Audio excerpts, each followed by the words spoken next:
Buenos días, agradezco en primer lugar la posibilidad de poder dialogar con ustedes, un poco comentar un poco las experiencias filosóficas y existenciales que la llenan. Mi nombre es José Antonio Mateos Castro, soy profesor de la licenciatura en Filosofía de la Universidad Autónoma de Tlaxcala, doctor en Filosofía por la Universidad Nacional Autónoma de México y miembro del Sistema Nacional de Investigadores CONACYT. Entre otros muchos pecados, ¿no? Algunas publicaciones, conferencias que creo que estaría por demás comentarlas, ¿no? De antemano, gracias, ¿no? Bueno, muy buenos días. Bueno, nada más es una pequeña entrevista. La primera pregunta sería, ¿qué es la filosofía? Algo decía Aristóteles al respecto, que es una de las preguntas más difíciles de contestar. Sin embargo, la experiencia propia, lo que implica cultivar esta noble disciplina y tan antigua disciplina, considero que la filosofía es una forma de mirar el mundo, es una forma de estar en el mundo y de estar con nosotros, es una forma de preguntar.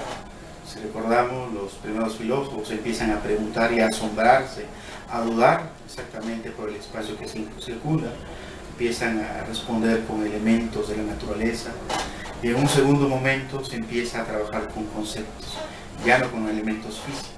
Y es precisamente uno de los siglos con los que la filosofía trabaja, los conceptos, ¿no? Las categorías que construimos, que nos permiten decir el mundo, que nos permiten llenar el mundo de sentido, que nos permiten preguntar el sentido del mundo, pero también el sinsentido del mundo, que nos permiten preguntarnos sobre la necesidad, pero también sobre la libertad, tanto del mundo como del ser humano.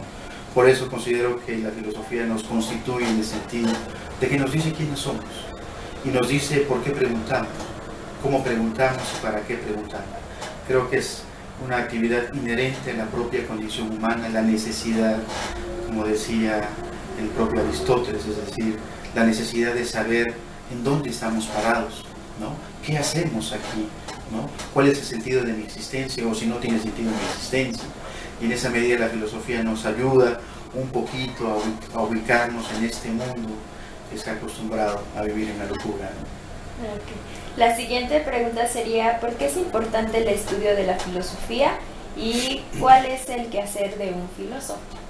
Claro, yo creo que podemos encontrar ejemplos dentro de la historia de la filosofía, dentro de las diferentes tradiciones filosóficas, tanto en América como en el otro lado del mundo y de otras partes del mundo. Creo que la filosofía no tiene un sentido de utilidad. La filosofía tiene un sentido de necesidad.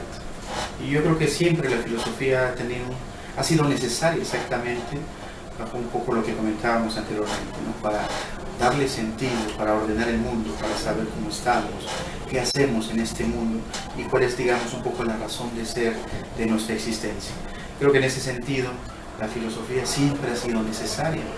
Si la trasladamos a nuestro tiempo, yo creo que es más necesaria todavía, en el sentido de la gran vorágine y el gran auge exactamente de una forma de racionalidad, que es la racionalidad técnico-científica. Parece que es la racionalidad que define, que determina, que guía exactamente la vida individual y colectiva de los sujetos y que nos trae, sí, grandes satisfacciones y grandes comodidades, pero también grandes infelicidades y grandes desgracias. En este momento yo creo que la filosofía y las humanidades serían una gran necesidad.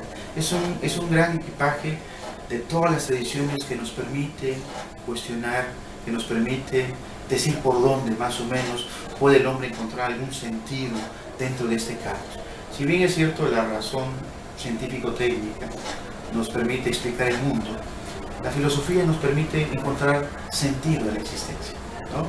Razón de ser, algo que la ciencia no nos va a dar y que son complementarias, y en esa medida creo que la filosofía en tiempos de globalización, en tiempos de penuria, como decía Heidegger, ¿por qué poesía en tiempos de penurias? Bueno, ¿por qué filosofía en tiempos de penurias? Porque exactamente las penurias son las permanentes en la historia, y creo que la filosofía nos ayuda a disipar, nos acompaña exactamente en la búsqueda de sentido, en la búsqueda de respuestas, no en la búsqueda de verdades. Yo creo que la verdad hay que decirla como es, sin transparencia alguna, sin esa oscuridad alguna, y en esa medida la filosofía nos ayuda a mirar el mundo de manera crítica, de manera aguda, de manera profunda.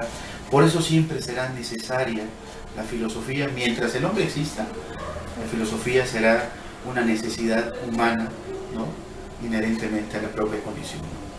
Claro. La siguiente sería, ¿qué importancia tiene el estudio histórico de la filosofía? Claro, no podemos pensar ninguna disciplina sin un contexto espacio-temporal. Es decir, la literatura, la ciencia, la técnica, la filosofía, la biología tienen su historia. Y alguien seguramente en algún momento se dedicó a pensar exactamente en nuestra historia, la historia de la filosofía occidental, y tuvo que asumir una postura metodológica y epistemológica para poder determinar qué momentos históricos habría que resaltar, qué escuelas y qué filósofos había que resaltar dentro de esa metodología. No podemos pensar la filosofía sin historia, porque la filosofía, precisamente, o las múltiples filosofías que han existido, exactamente nos hablan de las penurias y las contradicciones y de los problemas humanos. Creo que cada forma de filosofar, cada momento filosófico de la historia, tanto de Occidente como de nuestra América, pues refleja de una u otra manera exactamente las aspiraciones, ¿no?, los ideales, las contradicciones, las necesidades de la propia condición humana. Es decir, la filosofía es una forma de responder, ¿no?, es una forma de alumbrar las contradicciones, es una forma de encontrar horizonte, ¿no?, de no perder ese horizonte que nos permite ver y que nos permite abrir el presente para no clausurar el futuro. En esa medida creo que la historia de la filosofía y la misma filosofía y los mismos modos de filosofar nos reflejan exactamente el contexto histórico. No podemos despegar la una sin la otra. Lo que sí es importante en el sentido de que cuando se enseña la filosofía, ¿podemos prescindir de la historia de la filosofía? Claro que no. Si partimos del presupuesto de que la filosofía es asombro, es pregunta, es duda, pues pedagógicamente como docente tengo yo que aterrizar los problemas en los diferentes momentos históricos, aunque explícitamente no esté en la historia de la filosofía. Viene un momento creativo del docente, un momento de reacomodar nuestras formas de dar clase, un momento de romper las inercias académicas y pedagógicas para empezar a pensar a la filosofía no como un conjunto de cúmulo de información, de repetir los mismos tópicos, ¿no?, de hablar de las mismas abstracciones, sino más bien de que pedagógicamente transformemos nuestra práctica docente para que a partir de los problemas, para que a partir de los asombros y de las dudas y de las preguntas, podamos ir a la historia a recoger las respuestas que nos han dado todas las tradiciones que han existido a lo largo de la historia occidental. Yo creo que No se puede pensar la una sin la otra, la historia sin el filosofar, pero pedagógicamente tenemos que buscar cómo poder articular los problemas con los momentos históricos de la filosofía. En nuestro continente nos falta mucho por historiar nuestra filosofía. En nuestro continente nos falta mucho por hacer una historia de la filosofía mexicana, una historia de la filosofía latinoamericana. Hay intentos, hay logros muy importantes, hay avances muy importantes también por reflejar lo que ha sido nuestro filosofar en nuestro continente americano, ¿no? Muy bien. Esta sería la última. ¿Qué se necesita para estudiar la filosofía? Híjole, esa sí es la pregunta del millón, para que veas. Yo creo que si la filosofía es una necesidad, y desafortunadamente con las lógicas y las políticas educativas, no solamente nacionales, sino internacionales, si se van desapareciendo las disciplinas humanísticas en el nivel medio superior, el riesgo exactamente que son pocos los estudiantes los que podrán tener conciencia de la importancia, de la necesidad y sobre todo, ¿no?, de poder saber que existen este tipo de disciplinas todavía que se cultivan en las universidades. Yo creo que lo primero que tendríamos que tener exactamente es la posibilidad que todos tengan acceso a ella en el nivel medio superior para que puedan exactamente cultivarse como una profesión, como una forma de vida. En segundo lugar, mucha disposición. Yo creo que estudiar filosofía se convierte en una forma de vida, no solamente se convierte en una profesión. Se alimenta más el alma que el cuerpo, ¿no? Pero en ese sentido yo creo que la filosofía necesita exactamente de sujetos que se comprometan con ella, que se comprometan a recrearla, que se comprometan a cultivarla, que la amen, ¿no?, que amen a la filosofía, para que la filosofía no solamente sea una disciplina que se cultiva en la universidad, sino también que tenga sentido en la medida que tengamos que darle significación y sentido a los problemas de la vida pública. Yo creo que en ese sentido también por eso es importante la filosofía y necesaria, porque nos permite también discutir y dar un punto de vista a los grandes problemas públicos que en nuestra sociedad y a nivel global vivimos. En esa medida creo que la filosofía sí es un quehacer humano. Es un quehacer humano modesto, tal vez no pensándola aristotélicamente como buscando los primeros principios, la fundamentadora de todo. Yo creo que debe tener la filosofía un carácter complejo, como dice Morán. Complejo en el sentido de relación con otras disciplinas para poder aportar a los problemas públicos que nos aquejan como individuos y como sociedad. Si lo vemos de esa forma, yo creo que la filosofía tendrá mucha importancia, mucho que aportar, mucho que decir y por lo tanto esperaríamos que muchos sujetos se interesaran, ¿no?, muchos compañeros, estudiantes se interesaran por cultivarla, por seguir recreándola, porque si no se cultiva, si no se recrea, se nos muere una tradición, se nos muere una forma de mirar el mundo, se nos muere una cultura. Y yo creo que la mejor forma es, desde el nivel medio superior, transmitirla para que en el nivel superior pueda ser que los que lleguen con nosotros tengan esa vocación y tengan esa pasión y tengan esa responsabilidad por seguir amando a Sofía eternamente, aunque el Freud nos diga que no hay que amar, ¿no?, pero hay que amar al final de cuentas, ¿no? Hay que arriesgarse a amar y hay que arriesgarse a amar a Sofía, ¿no?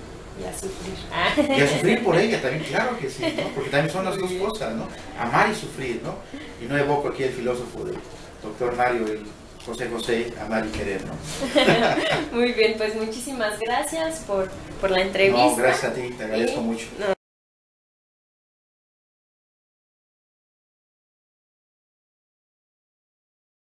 Bueno, estamos con la doctora María del Rocío Lucero Muñoz, quien es catedrática de tiempo completo de la Universidad Autónoma de Tlaxcala.